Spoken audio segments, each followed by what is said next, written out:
بسم الله الرحمن الرحيم والنازعات غرقا والناشطات نشطا والسابحات سبحا فالسابقات سبقا فالمدبرات أمرا يوم ترجف الراجفة تتبعها الرادفة قلوب يومئذ واجفة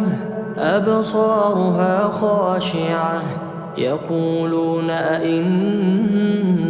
لمردودون في الحافرة أئذا كنا عظاما نخرة قالوا تلك إذا كرة خاسرة فإنما هي زجرة واحدة فإذا هم بالساهرة هل أتاك حديث موسى إذ ناداه ربه بالوادي المقدس طوى اذهب إلى فرعون إنه طغى فقل هل لك إلى أن تزكى وأهديك إلى ربك فتخشى فأراه الآية الكبرى فكذب وعصى ثم أدبر يسعى فحشر فنادى فقال أنا ربكم الأعلى فأخذه الله نكال الآخرة والأولى إن في ذلك لعبرة لمن يخشى أأنتم أشد خلقا أم السماء بناها رفع سمكها فسواها وأغطش ليلها وأخرج ضحاها والأرض بعد ذلك دحاها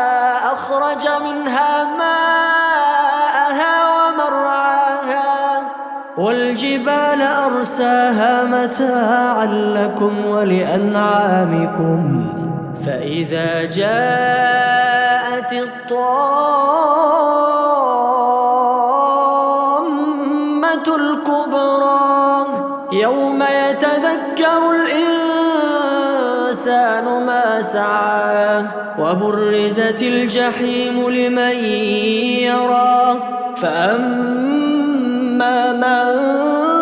طغى وآثر الحياة الدنيا فإن الجحيم هي المأوى وأما من خاف مقام ربه ونهى النفس عن الهوى فإن الجنة